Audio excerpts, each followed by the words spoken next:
उसी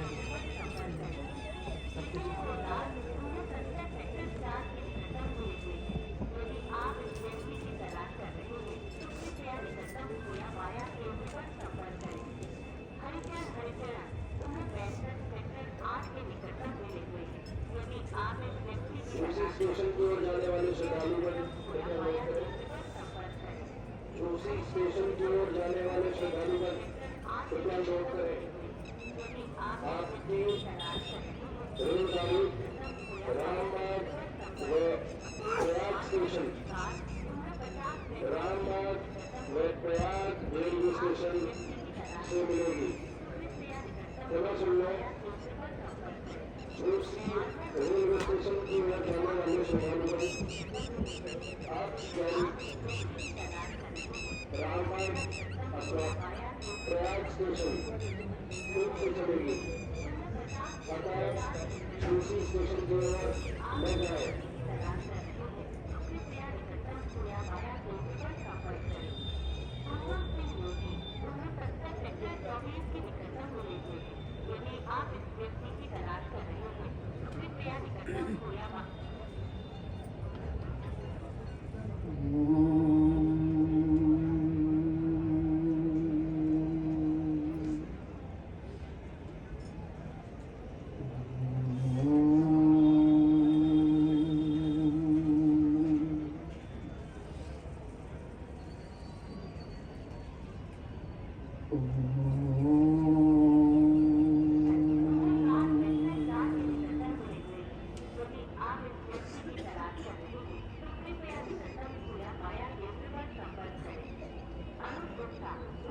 विश्वं दर्पण दृश्यमान नगरी तुल्यं निजान्तर्गतं पश्यन्नात्मनि मायया बहिर्भूतं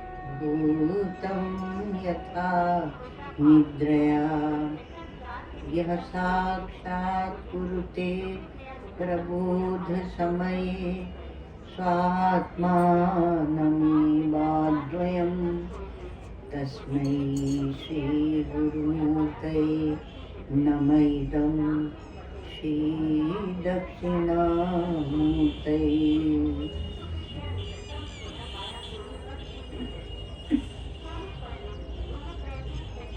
भक्ति श्रद्धैकमूला विरहित विषया बोधमूलं विरक्तिर्दिध्यासा लक्षितेऽर्थे श्रवणमननजा सम्प्रसूते समाधिं ज्ञानाभ्यासप्रधाना घनरतिरुदिता अन्त्यविद्यामवद्यां श्रीपूर्णानन्दतीर्थे वचसि वयममे निर्भरं मज्जिता स्म।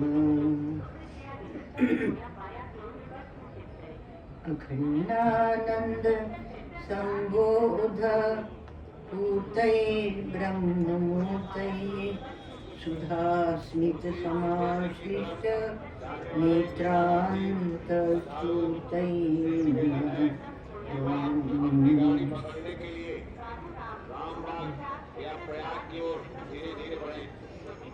अज्ञानान्तर्गहनपतितान् आत्मविद्योपदेशैः त्रातुं लोकान् भवदवशिखा तापपापच्यमानान् मुक्त्वा मौनं वटविटपिनो मूलतो निष्पतन्ति शम्भुर्मूर्तिश्चरति भुवने शङ्कराचार्यरूपा।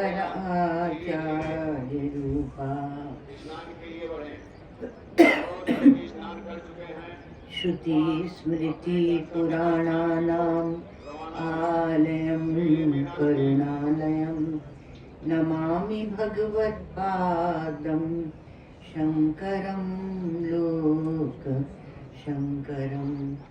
नमामि भगवत्पादं शङ्करं लोकशङ्करं। मांडुक्य शांति पाठ।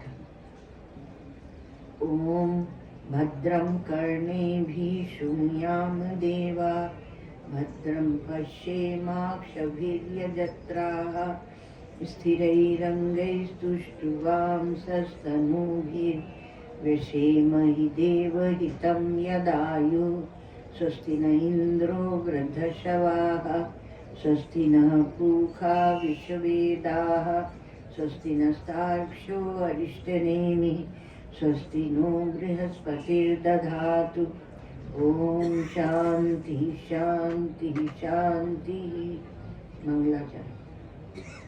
प्रज्ञानांशुप्रतानैः स्थिरचरनिकरव्यापिभिर्व्याप्य लोकान् भुक्त्वा भोगांस्तविष्टान् पुनरपि धिषणोद्भासितान् कामजन्यान् पीत्वा सर्वान् विशेषान् स्वपिथिमधुरभुं मायया भोजयन्नो माया संख्यातुरीयं परममृतम् अजं ब्रह्म यत्तन्नतोऽस्मि। यो विश्वात्मा विधिज विषयान् राशभोगांस्तविष्टान् पश्चाच्चान्यान् सुमति विभवान् ज्योतिषा स्वेन सूक्ष्मान् सर्वाणीतान् पुनरपि शनैः स्वात्मनि स्थापयित्वा हित्वा सर्वान् विशेषान् विगतगुणगणः पार्थ्वसौ न स्तुरीय। अद्वैत प्रकरण 7वीं कारिका। नाकाशस्य घटाकाशो नाकाशस्य घटाकाशो विकारावयवो यथा नैवात्मना सदा जीवो विकारावयवो तथा यथा भवति बालानां गगनं मलिनं मलैः तथा भवत्यबुद्धानाम् आत्मापि मलिनो मलैः मरणे संभवे चैव गत्या गमनयोरपि स्थितौ सर्वशरीरेषु आकाशेन विलक्षणः संघाताः स्वप्नवत् सर्वे आत्ममाया विसर्जिताः आधिक्ये सर्वसाम्ये वा नोपपत्तिर्हि विद्यते रसादयो हि ये कोशा व्याख्यातास्तैत्तिरीयके तेषामात्मा परो जीव कं यथा सम्प्रकाशितः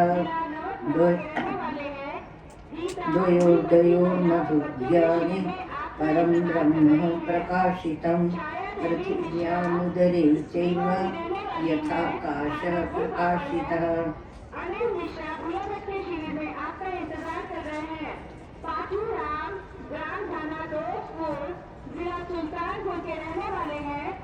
रसादयो ये कोशा व्याख्याता तैत्तिरीयके तेषाम् आत्मा परो जीव खं यथा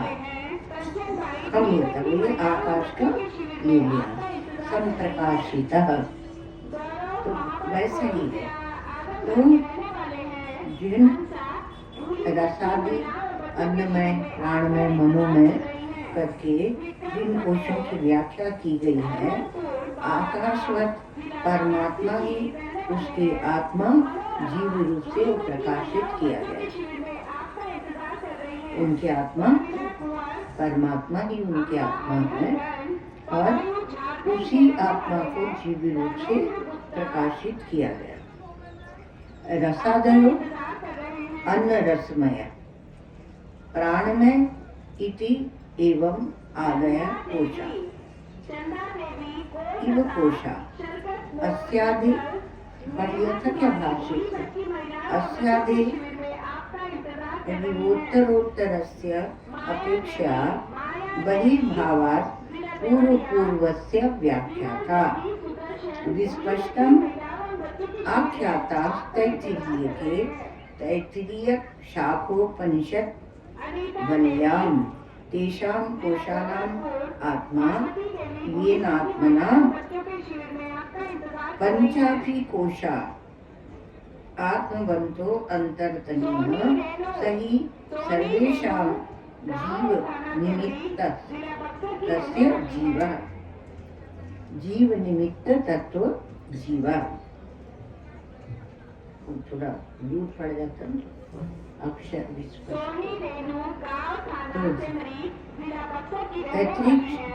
तैतरीय शाखोपनिषद में तैतरीय शाखोपनिषद वल्ली में जिन रसादि अन्न रसमय प्राणमय मनोमय विज्ञानमय और आनंद कोशों की व्याख्या की गई, स्पष्ट रूप से विवेचना की गई। उसके अंदर अंतर और श्रेष्ठ वो है। इसीलिए कहा भाष्यकार भगवान ने, और जो उत्तरोत्तर की अपेक्षा पूर्व वही स्थित है, अन्न रस में बाहर है, उसकी अपेक्षा अंतर प्राण में है। इसलिए ऐसे होने के कारण वो खड्ग के कोश के समान कोश कहे गए। जैसे तलवार जो कोश में रखी जाती है, तो काम की चीज तो क्या है, वो कोश नहीं है पर वो तलवार है। तो उन कोशों का आत्मा, जिस अंतरात्मा आत्मा के कारण पांचों कोशों आत्मवान है, अर्थात उनमें मैं करके या आत्मा ही बैठा है, वही सबके जीवन का निमित्त होने के कारण उसे जीव कहते हैं। सर्वेषां जीव निमित्त तत्व जीव, तो उसको जीव इसलिए कहा गया कि वह जीव, क्योंकि वह जीवन का निमित्त है। वहीं से स्फूर्ति, ऊर्जा, प्रकाश, चेतनता लेकर हम इस संसार में काम करते हैं। तो अन्नमय पुरुष, अब तैतरीय उपनिषद, तो तैतरीय उपनिषद है, तो यहाँ तित्तरी इसके ऋषि, अर्थात तीतर, तीतर आपका ऋषि। प्रश्न पूछ रहा हूँ, बाप में पूछ लेना अभी तो एक पंक्ति में ही कि वो इसके ऋषि है, और वो इसलिए वहाँ पर जो एक एक चैप्टर होता है ना, अध्याय होता है ना, उसको कहा गया बल्ली। बल्ली अर्थात एक शाखा जिसके ऊपर बैठकर चिड़िया चू चू करती है। तो ऐसा ये, तो इसमें अन्न रसमय पुरुष, जिसका कल बताया था कि उसका सिर होता है ना, और पुरुष के एक सिर होता है, दो हाथ होते हैं, और उसी प्रकार से पक्षी के दाहिना पंख और बायां पंख होता है, तो हमारे दाहिना हाथ और बायां हाथ होता है। और मध्य भाग जिसमें मैं स्फुरणा होती है, वह उसका मध्य स्थान होता है, और अन्न उसकी प्रतिष्ठा है। ये अन्न रस में तो अन्न से ही रज और वीर्य की उत्पत्ति होती है, और उसी में ये उसी से बनता है। तो आकाश क्या है? आकाश एक पर्दा है, और उस पर्दे में आप देखें तो वायु, आग, पानी, आकाश हो गया पहले, फिर उसमें वायु, आग, पानी है ना, पानी बहता रहता है, वायु चलती रहती है, और धरती वहाँ, अग्नि वहाँ पर उष्णता देती रहती है, धरती स्थिर होती है, ये होते हैं। तो उसमें मनुष्य, पशु, पक्षी आदि सबके सिर दिखते रहते हैं। तो कैसे दिखते? जैसे आप पर्दे में एक तस्वीर लगा ले, वैसे आकाश में ये तस्वीर के समान ये पशु पक्षी आदि के शरीर दिखते रहते हैं, क्योंकि आकाश का खम यथा संप्रकाशित है ना, तो ध्यान रखना। तो आकाश में ये दिखते रहते हैं। तो अन्न में क्या है? तो अन्न में जो दृष्टि में कोश है उसको समष्टि में ले जाकर और जब देखेंगे तो वह भी आपसे जुदा नहीं है। तो आत्मा अहम अहम रूप में यहाँ पर स्फुरित होता है और जो आपकी आत्मा है वही विराट की आत्मा है, तो विराट से जुदा नहीं।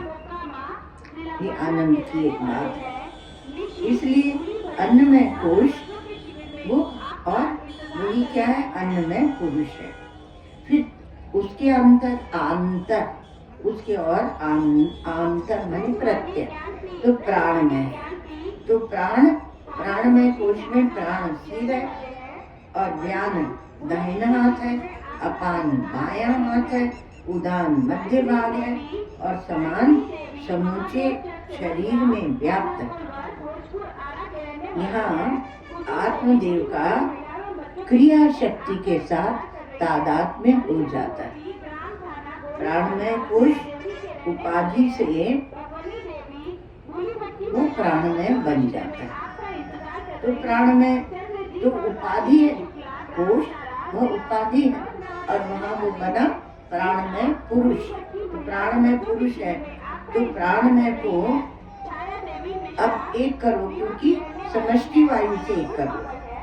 प्राण में प्राण जो कहते हैं तो समष्टि वायु से एक करो और इसकी प्रतिष्ठा कहाँ, अपान है। और अपान जो वायु है वह मृत्यु रूप है, अपान मृत्यु रूप है और इसलिए अपान की प्रतिष्ठा पृथ्वी में, क्योंकि जब प्राण छूट जाएंगे तो पृथ्वी में पड़ा रहेगा। तो जिसमें सब प्राण शांत हो जाते हैं वो पृथ्वी माता। अब उसके अंतरात्मा मनोमय है, तो वह कहते हैं उसके कैसे बनेंगे, टिटरी पक्षी कैसे बनेगा, तो कहा उसका यजुरेव शिरा, यजुर्वेद उसका सिर है और ऋग्वेद जो है वह दक्षिणा पक्ष है। मनोमय कोश है आपका महाराज और आप विराट पुरुष बन चुके मतलब है। अब वेष्टि में बैठ कर ही मांडुक्य मत सुनना, इसलिए आकाश में आपको ले जाया गया। और कहा तो बड़ी सुंदर कल्पना की है ऋषि मुनियों ने, आप देखिए जरा। तो इसमें कहा कि ये जुदेव शिरा ऋग दक्षिणा पक्ष और साम उत्तर पक्ष। साम क्या है, वो उत्तर पक्ष है और आदेश आत्मा। तो जो उसमें वेद में ऋग यजु और साम में जो आदेश दिए जाते हैं वही इसकी आत्मा है। और अथर्व आंगिरस उच्चम प्रतिष्ठा, अथर्व आंगिरस इसके पूछ की प्रतिष्ठा। व्याख्या इसकी नहीं करेंगे क्योंकि हम लोग तैतरी नहीं पढ़ रहे हैं, पर तैतरी का यहाँ दृष्टांत लिया गया है। रसादयो ये कोशा व्याख्याता आदयो से कौन कौन से कोश है, व्याख्याता तैतरीय के। अब आ गए विज्ञान में, मनोमय के भी अंदर और श्रेष्ठ और उसके ऊपर शासन करने वाला आपका विज्ञानमय कोश है। तो विज्ञानमय कोश का क्या है, उसने कहा कस्य श्रद्धैव शिरा, श्रद्धा ही उसका सिर है। श्रद्धा नहीं होगी तो आप आगे चलने पाएंगे।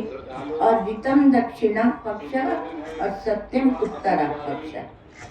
तो रित अर्थात व्यवहार में जिस सत्य का हम पालन करते हैं उसे कहते हैं रित। और सत्यम उत्तरा पक्ष, और सत्य क्या है, कहा कि जो त्रिकाला बाधित सत्य है और काल भी हटा दिया जाता है, क्योंकि देश वस्तु का क्या होगा, इसलिए अबाधितम सत्यतम, तो सत्य उत्तर पक्ष है। और योग आत्मा और महाउच्चम प्रतिष्ठा, ये जो आपका विज्ञानमय कोश है, इसकी पूछ अर्थात प्रतिष्ठा क्या है, तो कहा कि महालोक जो है वो इसकी प्रतिष्ठा है। पांचवा कोश जो है वो है आपका आनंदमय कोश। कल बताया था आपके अंदर ये सब रहते हैं। तो आनंद में तो प्रियमेव शिरा, उसका प्रिय मोद और प्रमोद, तो प्रियमेव शिरा और मोदो दक्षिणा पक्ष, प्रमोद उत्तर पक्ष। तो मोद और प्रमोद, प्रिय मोद और प्रमोद, और आनंद आत्मा और ब्रह्म पुच्छम प्रतिष्ठा। श्री महाराज जी कभी कभी विनोद में कहते हैं कि तुम इतना डरते हो और अपने वास्तविक सत्य को न समझते हो, न जानते हो, न सुनते हो, न निधिध्यासन करते हो, और हमारे उपनिषदों में तो वो तितरी पक्षी बोलता है, अरे तुम क्या ब्रह्म की बात करते हो, ब्रह्म तो मेरी पूछ है। तो ऐसा है कि रसादेव तेषाम आत्मा परो जीवा। तो कोश की बात किसी बात को समझाने के लिए कही गई है ना, तो समझने की कोशिश करना चाहिए। इसलिए नहीं कि उसके अंदर हम बैठ जाए, फिर प्राणमय कोश का निषेध करें, फिर उसके अंदर बैठ जाए, फिर मनोमय, वो भी कर सकते हैं, कीजिए, पर वो इस प्रकार का ध्यान करने के लिए नहीं है। ध्यान और ज्ञान में अंतर होता है। ज्ञान समझने के लिए होता है और ध्यान एक स्थिति बनाने के लिए होता है। अर्थात जहाँ आप ध्यान की भूमिका में गए वहाँ आपका कर्तृत्व खड़ा हो जाएगा, और जहाँ आप ज्ञान की भूमिका में आए वहाँ आपका कर्तृत्व नहीं खड़ा होगा। तो समझने की तो विस्तार से क्या है कि हमारे पास 5 भूत है, इसलिए 5 कोश का वर्णन किया ना। और बाकी तो ये सब कोश आदि ऐसे ही है कि जैसे आकाश में टंगे हुए, आकाश में घट रूपी शरीर और उसमें सब टंग रहे। बोलते हैं, वशिष्ठ जी बोलते हैं कि चित्रानलम ना नलमेव विद्धि, चित्र में चित्रित, यहाँ आकाश में चित्रित है ये सब संपूर्ण दृश्य प्रपंच, ये आकाश में चित्रित है। अब हमें 2 श्लोक याद आ गए। पहले चलो वशिष्ठ जी का ही सुनाते हैं। तो वो कहते हैं कि चित्र में यदि पर्दे पर अग्नि जलाई हुई है, अरे यहाँ मेला क्षेत्र में आग जला के अपने शिविर के अंदर सेकने नहीं देते हैं, तो ये अच्छा ये पर्दा बना है, इसमें आग जल रही है, तो इसमें हम हाथ सेक लेंगे। सेक लोगे क्या? कुछ नहीं होने का, ऐसे ही आपका व्यवहार चल रहा है। और चित्रामृतम नामृत में विद्धि, चित्र में एक अमृत का कलश बना दिया और उस अमृत के कलश का पान कर रहे। तो चलो चलो उठाओ ये अमृत का कलश और इस अमृत को पियो। तो कहा जो वो अमृत है ही नहीं, चित्रामृतम ना अमृत में विद्धि, वो अमृत नहीं है। और चित्रांगदा नूनम अनंग में, चित्र में अगर कोई स्त्री बनी है तो बड़ी सुंदर है, अच्छी है, स्वस्थ है, ये हमें रोटी बना के खिलाएगी, ऐसी कल्पना मत करना, क्योंकि वो अंगना नहीं है, वो अनंगना है, वो है नहीं। और वाचो विवेकस्तु अविवेक मेवा, जो वाणी से आप विवेक करते रहते हैं वो वास्तव में अविवेक ही है। तो वाणी से सब आकाश में है, सब आकाश में खम यथा संप्रकाशिता, जैसे आकाश में प्रकाशित हो वैसे है। लेकिन क्या है कि आप उसका उसको सच समझ लेते हैं। आप ये नहीं समझ पाते हैं कि मैं घटाकाश हूँ। कौन? जीव। और यदि आप उपाधि को छोड़ दें तो आप घटाकाश नहीं है, आप महाकाश है, आप आकाश ही है। एक तो ये मुश्किल हुई कि हम जो चित्रित है उसमें फंस गए। एक जगह शैव, हमारे शैव आचार्य बोलते हैं, निरुपादान समारंभम अभित्तावेव तन्यते जगत चित्रम नमस्तस्मै कलाश्लाघाय शूलिने। ये आकाश में एक चित्र बनाया, तो अब इसलिए वहां पर ऐसे कहा कि बिना किसी सामग्री के, बिना कूची के, बिना रंग के, बिना किसी उपादान के, उपादान का निषेध है कि निरुपादान समारंभ, बहुत बड़ा आरंभण किया गया। अभित्ता वेव तन्वते, बिना भीत की जगह में उसको चित्र बनाया जा रहा है। तो बिना भीत का क्या है? आकाश, जो आकाश की हम लोग बात कर रहे हैं, तो आकाश में बना दिया। जगत चित्र, ये जगत का चित्र बनाया। नमस्तस्मै, उनको प्रणाम है।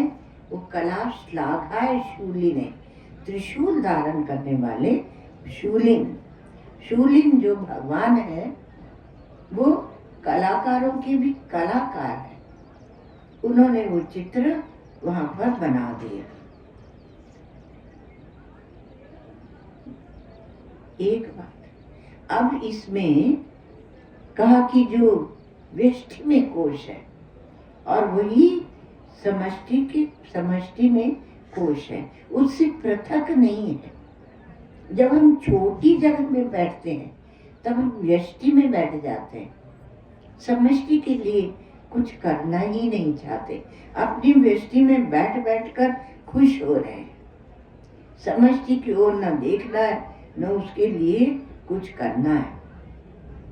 तो यदि आप समष्टि का भी विचार करने वाले लगते हैं तब आपका धर्म और हो जाएगा, एक व्यष्टि धर्म, एक समष्टि धर्म। तो व्यष्टि को आप समष्टि से पृथक न करें। तो आत्मा जिसमें अहम अहम रूप में जो स्फुरित हो रहा है वह विराट की भी आत्मा है। आपकी आत्मा वह विराट की आत्मा, विराट से जुदा नहीं है। उसका देह भी भिन्न नहीं है, क्योंकि आपने एक छोटी जगह उपाधि में तादात्म्य किया तो आपका शरीर आकाशवत है, क्योंकि घटाकाश में को छोड़कर आपने अपने को आकाश देखा। तो घटाकाश में जो आकाश है वह पृथक तो है नहीं, तो पृथक नहीं है तो उसका इतना बड़ा आकाश ही उसका शरीर है। तो ऐसा जो शरीर में बैठा हुआ है वह छोटी जगह नहीं बैठता, अहम अहम रूप में स्फुरित होते हुए जो विराट की आत्मा है वही इस जीव की आत्मा है। भेद नहीं है, पृथकता नहीं है, तो शरीर दृष्टि से भी भेद नहीं है।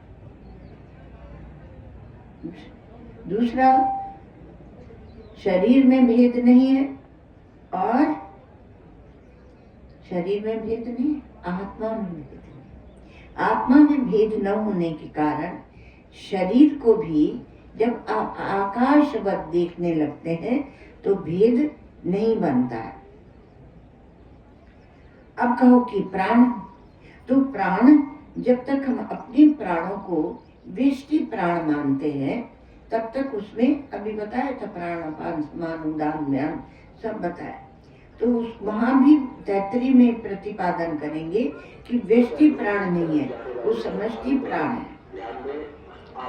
तो भिन्न भिन्न प्राणवायु नहीं है, किंतु एक ही प्राणवायु है जो सब में बह रही है, सर्व में, तो एक ही वायु है।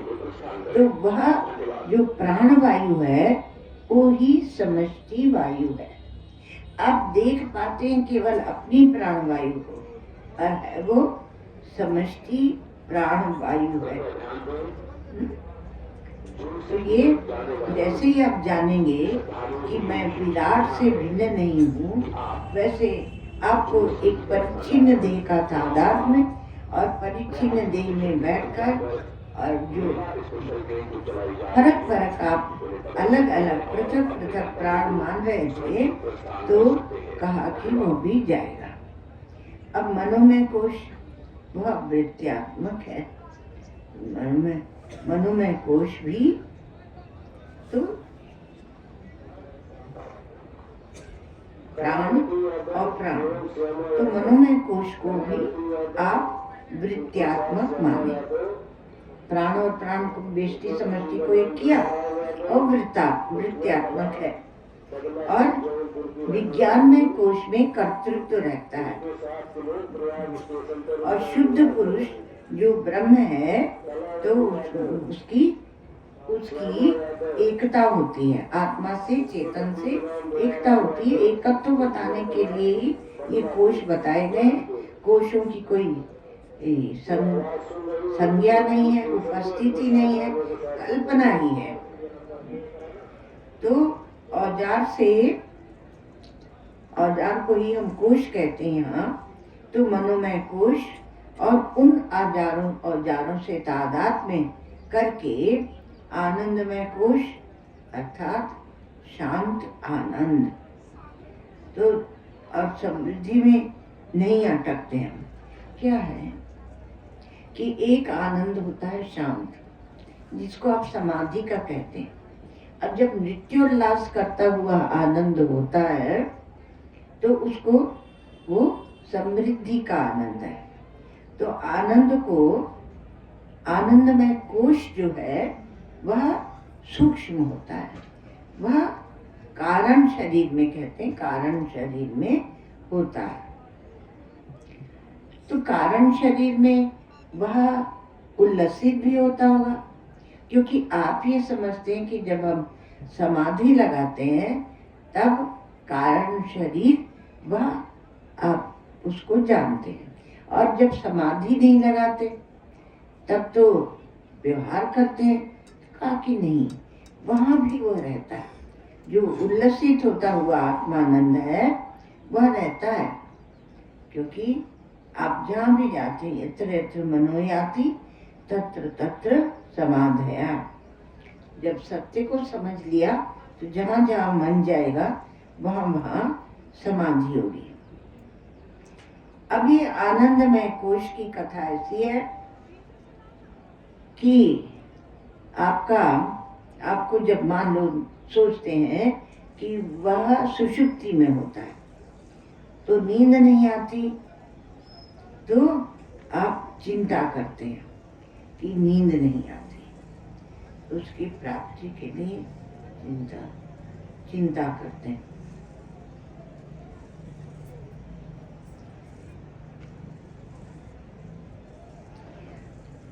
किंतु आप चिंता करते हैं इसलिए नींद नहीं आती, ऐसे भी कहा जाता है। तो ये जो आनंद है वह वहाँ पर अभाव का आनंद है, अर्थात सब विषयों का अभाव हो गया।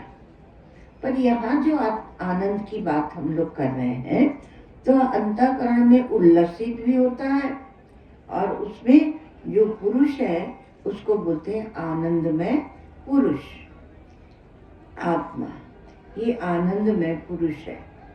और जो शुद्ध साक्षी है वह कोश से रहित है, वह आत्मा है। तो ब्रह्मपुच्छम प्रतिष्ठा, जैसे ब्रह्मपुच्छम प्रतिष्ठा, तो आप आकाश के दृष्टांत को सामने रखकर समझें। तो अनेक जो घट हैं उनके द्वारा भिन्न भिन्न रूप से प्रकाशित हो भले, किंतु आकाश ज्यों का त्यों रहता है। तो 5 कोश के अध्यारोप से आपको उसमें भेद दिखता है, किंतु उसमें भेद है नहीं। अब दूसरी बात लीजिए कि सब जो परिच्छिन्नताएं हम देखते हैं, उन परिच्छिन्नताओं का जहाँ अत्यंत अभाव हो जाता है और उस अत्यंत अभाव का अधिष्ठान और परिच्छिन्नताओं के अत्यंताभाव का जो साक्षी है, वह आत्मा अद्वय अवशिष्ट वह आत्मा है। उसको समझना है और उसी की अनुभूति है। तो समझाने की जो शैली होती है, जो प्रक्रिया होती है, तो आनंदमय कोश में भोक्तृत्व रहता है, विज्ञानमय कोश में कर्तृत्व रहता है। तो कर्तृत्व भोक्तृत्व से छूटने के लिए आप इस शुद्ध आनंद की ओर देखें। तो शुद्ध आनंद जो है और विज्ञानमय कोश में भी शुद्ध है, पर आप वहाँ ज्ञान नहीं देखते, कर्तृत्व देखते, क्योंकि विषय अथवा विषया भाव को देखते हैं। तो विषय और विषया भाव से अभाव माने विषय का अभाव, विषया भाव, विषय और अभाव। तो विषया भाव, तो विषया भाव से रहित जो है सुख दुख, राग द्वेष, पाप पुण्य, ये आपके चिदाकाश में नहीं है, वो घटाकाश में ही है, चिदाकाश में नहीं। सारे जो द्वंद्व हैं वो चिदाकाश में नहीं है। जैसे सुषुप्ति के समय, सुषुप्ति के साथ चिदाकाश का कोई संबंध नहीं, सुषुप्ति के साथ संबंध बना कोई संबंध नहीं है। वैसे ही स्वप्न के साथ भी चिदाकाश का कोई संबंध नहीं। क्यों? और जागृत के धर्मों के साथ भी चिदाकाश का कोई संबंध नहीं। अब इसका क्या मतलब है? जैसे जो आपका घटाकाश है, उसका आकाश के साथ कोई संबंध नहीं है, उसी प्रकार से जो आपके आत्मदेव है, इनका संबंध न सुषुप्ति से है, न जागृत से, न स्वप्न से। तो फिर क्या हुआ? कहा कि 2 चीज बन गई, संबंध और संबंध का अभाव, और संबंध के अभाव का अधिष्ठान। तो संबंध के अभाव का साक्षी ऐसे बना, तो ये भी बन गया।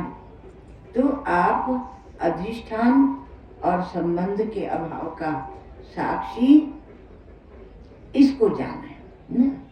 अब कहा कि ये तो संबंध से लगा हुआ है और संबंध कुछ बन ही नहीं रहा, आकाश में क्या संबंध बनेगा?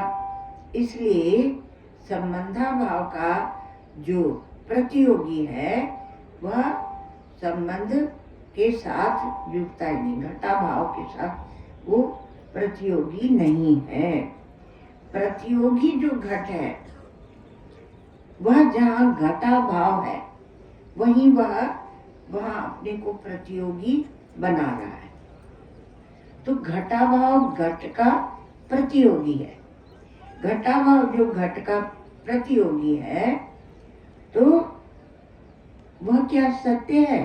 क्योंकि यहाँ दृष्टांत आपको सब जो दिए जा रहे हैं, तो जैसे कि रज्जु में जो सर्प दिखता है, थोड़ा समझने के लिए, तो वहाँ वहीं पर सर्प का अभाव है। जहाँ सर्प दिखता है, वहीं सर्प का अभाव है, क्योंकि वह प्रतीति मात्र है, तो सर्प है ही नहीं। पर आप भी कल्पना कर लेते हैं कि वो जो सर्प है, उसका मुख है, उसमें जहर है, उसकी पूंछ है। ये सब कल्पना करके हम उसमें फंस जाते हैं। तो परिच्छेद के अत्यंता भाव के अधिकरण में ही परिच्छेद भासता है। ऐसा नहीं है कि वो जो परिच्छेद के अत्यंता भाव का अधिकरण है उसमें परिच्छेद का प्रतियोगी भासता है, अत्यंता भाव का प्रतियोगी भासता है। तो इसी प्रकार से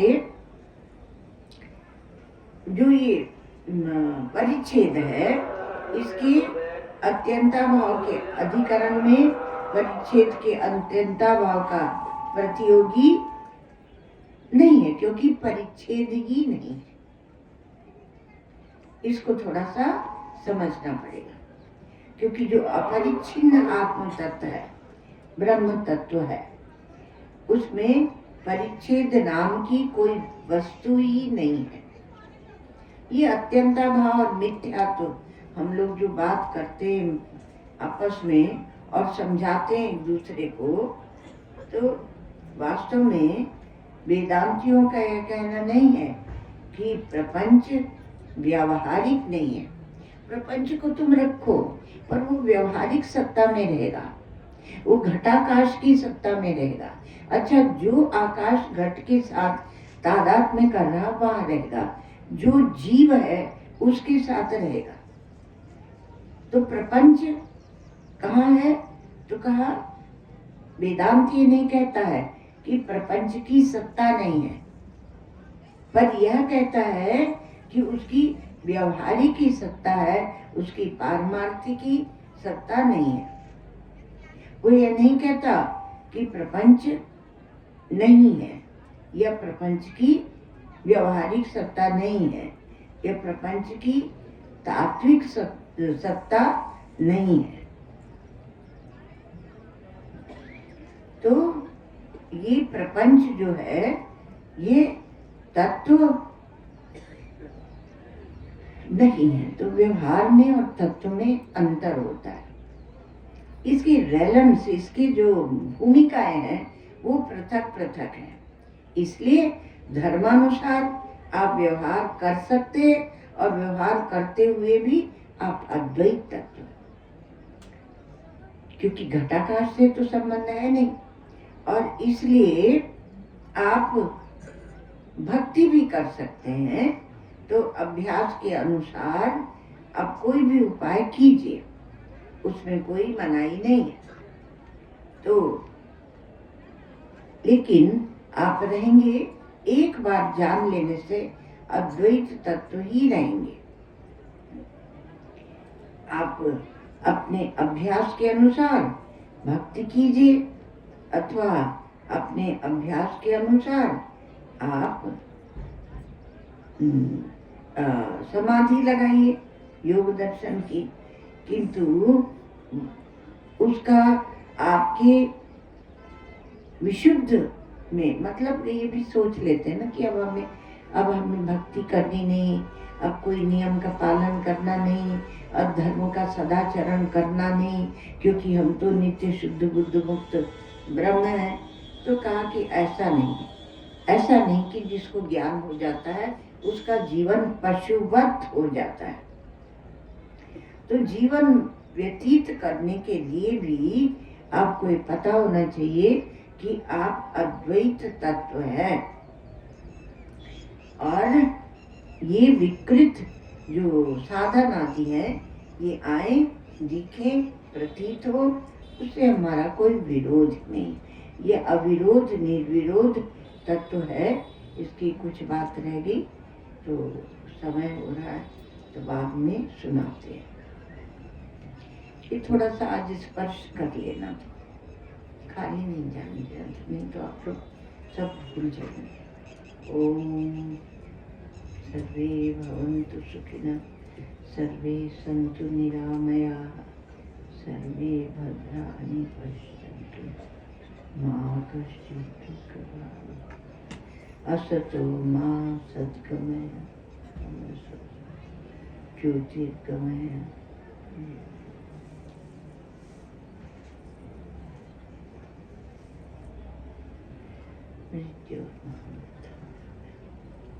ओम पूर्णमदः पूर्णमिदं पूर्णात् पूर्णमुदच्यते पूर्णस्य पूर्णमादाय पूर्णमेवावशिष्यते। रामबाग अथवा प्रयाग स्टेशन जाए, वहाँ मेगा स्पेशल ट्रेनें चलाई जा रही हैं। झूसी स्टेशन की तरफ बढ़ रहे हैं श्रद्धालु, तीर्थयात्री, स्नानार्थी जो स्नान कर चुके हैं या प्रश्नोत्तरी 10:30 से वह अपनी कितने बजे से होगी प्रश्नोत्तरी? रामबाग स्टेशन या प्रयाग की ओर जाए। हाँ, आज कुछ स्नान करने जा रहे हैं तो आज पर सुबह के कुछ शूटिंग ले रखते हैं, शाम को ही करना आपके लिए चलाई जा रही है। धन्यवाद। स्वामी जी तो करते हैं, है। समझ तो वहाँ पर अच्छा। प्रश्न करता है। आज सब लोग